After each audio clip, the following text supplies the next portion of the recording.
Hello दोस्तों, आज की इस वीडियो में दोस्तों हम पढ़ेंगे रेलवे में पूछे गए समान विज्ञान का एक महत्वपूर्ण टॉपिक पढ़ेंगे जिसका नाम है दोस्तों द्रव्यमान। द्रव्यमान को दोस्तों क्या कहते हैं? इंग्लिश में मास कहते हैं। तो दोस्तों मास से रिलेटेड जो भी क्वेश्चन जो है रेलवे में पूछे गए हैं सभी प्रश्नों को आज के इस वीडियो में हम डिस्कस करेंगे।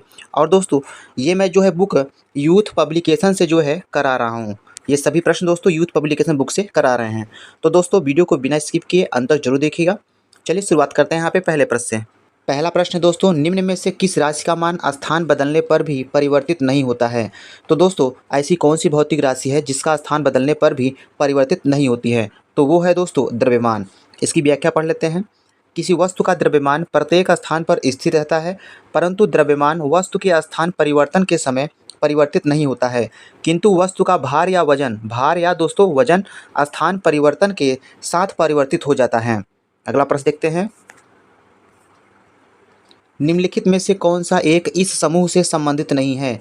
तो दोस्तों कौन सा समूह जो है इन चारों से संबंधित नहीं है? द्रव्यमान जो है इन चारों से संबंधित नहीं है। इसकी व्याख्या पढ़ लेते हैं। समय, त्वरण तथा गतिरेखी गति के चर हैं, जबकि द्रव्यमान जो है इस समूह में सम्मिलित नहीं है। अगला प्रश्न देखते हैं। किसी वस्तु का जड़त्व मापने की इकाई निम्न में से क्या होती है? तो दोस्तों जड़त्व मापने की इकाई क्या होती है? द्रव्यमान होती है। इसकी व्याख्या पढ़ लेते हैं। जड़त्व वस्तुओं का वह गुण है जिसके कारण वस्तुएं अपनी विरामावस्था या गति की अवस्था को बनाए रखने का प्रयत्न करती हैं। जड़त्व के कारण ही वस्तु अपनी अवस्था परिवर्तन का विरोध करती है। द्रव्यमान वस्तु का जड़त्व मापने की इकाई होती है। अगला प्रश्न देखते हैं। किसी वस्तु के द्रव्यमान का मापन किसका मापन कहलाता है? तो दोस्तों किसी वस्तु के द्रव्यमान का मापन जो है वो जड़त्व का मापन कहलाता है। अगला प्रश्न है, वस्तु के जड़त्व को निम्न में से किसमें मापा जाता है? तो दोस्तों वस्तु के जड़त्व को जो है द्रव्यमान में मापा जाता है। अगला प्रश्न है दोस्तों, द्रव्यमान की परिभाषा क्या है? तो दोस्तों द्रव्यमान की परिभाषा क्या होती है? किसी वस्तु में होने वाले पदार्थ की राशि को उस वस्तु का द्रव्यमान कहा जाता है। तो ये दोस्तों द्रव्यमान की क्या हो गई? परिभाषा हो गई। इसकी व्याख्या पढ़ लेते हैं। द्रव्यमान किसी पदार्थ का वह मूल गुण है जो उस पदार्थ के त्वरण का विरोध करता है। सरल भाषा में द्रव्यमान से हमें किसी वस्तु का वजन और गुरुत्वाकर्षण के प्रति उसके आकर्षण या शक्ति का पता चलता है। अगला प्रश्न देखते हैं दोस्तों। द्रव्यमान बटे आयतन क्या कहलाता है? तो दोस्तों द्रव्यमान बटे आयतन क्या कहलाता है? घनत्व कहलाता है। घनत्व बराबर होता है द्रव्यमान बटे आयतन होता है। इसकी व्याख्या पढ़ लेते हैं। भौतिक में किसी पदार्थ के इकाई आयतन में निहित द्रव्यमान को उस पदार्थ का घनत्व कहते हैं। इसे रो या डी से व्यक्त करते हैं। घनत्व का मात्रक क्या होता है दोस्तों? किलोग्राम प्रति घन मीटर होता है और घनत्व बराबर होता है द्रव्यमान बटे आयतन। अगला प्रश्न देखते हैं। किसी पदार्थ का प्रति इकाई आयतन पर द्रव्यमान क्या कहलाता है? तो दोस्तों किसी पदार्थ का प्रति इकाई आयतन पर द्रव्यमान जो है घनत्व कहलाता है। अगला प्रश्न देखते हैं। यदि किसी वस्तु का भार 200 न्यूटन है तो इसका द्रव्यमान कितना होगा? तो दोस्तों यहाँ पे भार दिया है 200 न्यूटन, हमसे पूछ रहा है द्रव्यमान। यहाँ पे दोस्तों स्मॉल जी का मान कितना दिया है? 10 मीटर पर सेकंड स्क्वायर दिया है। तो दोस्तों हम जानते हैं कि W बराबर क्या होता है? mg होता है। यम दोस्तों हमसे पूछ रहा है, भार कितना दिया है? 200 न्यूटन दिया है। तो यम गुणते स्मॉल जी का मान रखेंगे 10। 10 से दोस्तों इसको कैंसिल कर देंगे, कितना आएगा? 20 kg आ जाएगा। तो द्रव्यमान का मान कितना होगा? 20 kg होगा। 20 kg दोस्तों इसका सही उत्तर हो जाएगा। अगला प्रश्न है दोस्तों, बल बटा त्वरण क्या कहलाता है? तो दोस्तों बल बटा त्वरण जो है द्रव्यमान कहलाता है। कैसे निकालेंगे? हम दोस्तों जानते हैं कि F बराबर क्या होता है? ma होता है। F बराबर ma होता है। अब हम यहाँ पे क्या कर देते हैं? F बटा a को पंचांतर कर लेते हैं तो बराबर इधर क्या बचेगा? m बचेगा। तो बल बटा त्वरण क्या कहलाता है? द्रव्यमान कहलाता है।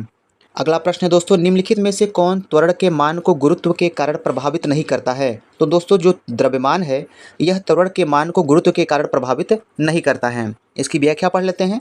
किसी पिंड का द्रव्यमान इसके त्वरण के मान को गुरुत्व के कारण प्रभावित नहीं करता है।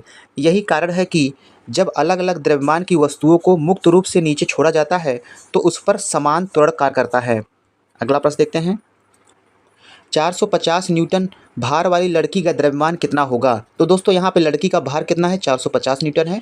पूछ रहा है द्रव्यमान, तो कैसे निकालेंगे? सूत्र लगाएंगे दोस्तों। W बराबर क्या होता है? mg होता है। अब दोस्तों यहाँ पे भार दिया है 450 न्यूटन दिया है, लड़की का द्रव्यमान पूछ रहा है। स्मॉल जी का मान दोस्तों हम यहाँ पे 10 रख लेते हैं। वैसे दोस्तों स्मॉल जी का मान होता है 9.8 मीटर पर सेकंड स्क्वायर होता है। अगर दोस्तों यहाँ पे स्मॉल जी का मान अगर हम 10 रखते हैं तो 10 से कैंसिल करेंगे, कितना आ जाएगा? 45 kg आ जाएगा। तो लड़की का द्रव्यमान कितना होगा दोस्तों? 45 केजी होगा, जैसा कि दोस्तों इसमें 45 केजी भी दिया हुआ है। अब देखते हैं दोस्तों स्मॉल जी का मान जो एक्चुअली मान होता है वो होता है 9.8 मीटर पर सेकंड होता है। तो इसमें स्मॉल जी का मान हम कितना रखेंगे? 9.8 रखेंगे। हल करते हैं दोस्तों। डब्ल्यू का मान रख दिया 450, यम निकालना है, स्मॉल जी का मान रख दिया 9.8 रख दिया। अब दोस्तों 450 में 9.8 से भाग करेंगे, कितना आएगा? 45.9 केजी आएगा। तो लड़की का द्रव्यमान कितना होगा? 45.9 केजी। ये इसका सही उत्तर हो जाएगा। अगला प्रश्न देखते हैं। एक वस्तु का भार 980 न्यूटन है। यदि गुरुत्वीय त्वरण 9.8 मीटर पर सेकंड स्क्वायर है तो वस्तु का द्रव्यमान बताइए। तो यहाँ दोस्तों स्मॉल जी का मान कितना दे दिया है? 9.8 दे दिया है। द्रव्यमान पूछ रहा है तो W बराबर क्या होता है? mg होता है। W दिया है दोस्तों 980 दिया है और बराबर यम पूछ रहा है स्मॉल जी का मान कितना दिया है? 9.8 दिया है। अब दोस्तों इसी को सॉल्व करते हैं। तो 980 यहाँ लिख देंगे और बराबर m गुणते 98 बटा यहाँ क्या हो जाएगा दोस्तों? 10 हो जाएगा। इसको दोस्तों कैंसिल करें, कितनी बार जाएगा? 10 बार जाएगा और 10 में 10 का गुणा कर देंगे, 10 10 में 100 हो जाएगा। तो द्रव्यमान m कितना आएगा दोस्तों? 100 केजी आ जाएगा। तो वस्तु का द्रव्यमान कितना है? 100 केजी। ये इसका सही उत्तर हो जाएगा। अगला प्रश्न देखते हैं दोस्तों। किसी ऑब्जेक्ट का डैश नियत है और स्थान बदलने पर नहीं बदलता है। तो दोस्तों किसी ऑब्जेक्ट का जो होता है द्रव्यमान जो होता है वह नियत होता है और स्थान बदलने पर भी नहीं बदलता है। अगला प्रश्न है। किसी पिंड का संवेग 50 किलोग्राम मीटर पर सेकंड है और वेग 5 मीटर पर सेकंड है, तो इस पिंड का द्रव्यमान बताइए। तो दोस्तों हम जानते हैं कि P बराबर क्या होता है? m गुणते v होता है। P बराबर m गुणते v। P क्या है दोस्तों? संवेग है। यम द्रव्यमान है। v क्या है? वेग है। तो हमसे द्रव्यमान पूछ रहा है। संवेग दोस्तों यहाँ 50 दिया हुआ है। द्रव्यमान यम यहाँ पे पूछ रहा है। v कितना दिया है? 5 दिया है। तो 5 से कैंसिल करेंगे, कितनी बार जाएगा? 10 बार जाएगा। तो द्रव्यमान का मान कितना आएगा दोस्तों? 10 केजी आ जाएगा। तो m बराबर कितना मिला? 10 केजी मिला। तो 10 केजी इसका सही उत्तर हो जाएगा। अगला प्रश्न है दोस्तों। यदि बल F और त्वरण A दिया हो तो वस्तु का द्रव्यमान ज्ञात करने के लिए कौन सा सूत्र लगाएंगे? तो दोस्तों हम जानते हैं कि F बराबर क्या होता है? ma होता है। अब यहाँ पे कहता है F बटा अगर A का मान निकालेंगे तो दोस्तों क्या मिलेगा? m मिलेगा। m को क्या कहते हैं? द्रव्यमान कहते हैं। तो यही पूछ रहा है कि द्रव्यमान का सही सूत्र क्या होगा? F बटा A होगा। तो B वाला उसका उत्तर सही हो जाएगा। तो दोस्तों द्रव्यमान से संबंधित जितने भी क्वेश्चन रेलवे में पूछे गए थे आज की इस वीडियो हमने डिस्कस किया। वीडियो पसंद आया तो वीडियो को लाइक कीजिएगा, शेयर कीजिएगा। मिलते हैं नेक्स्ट वीडियो में। धन्यवाद।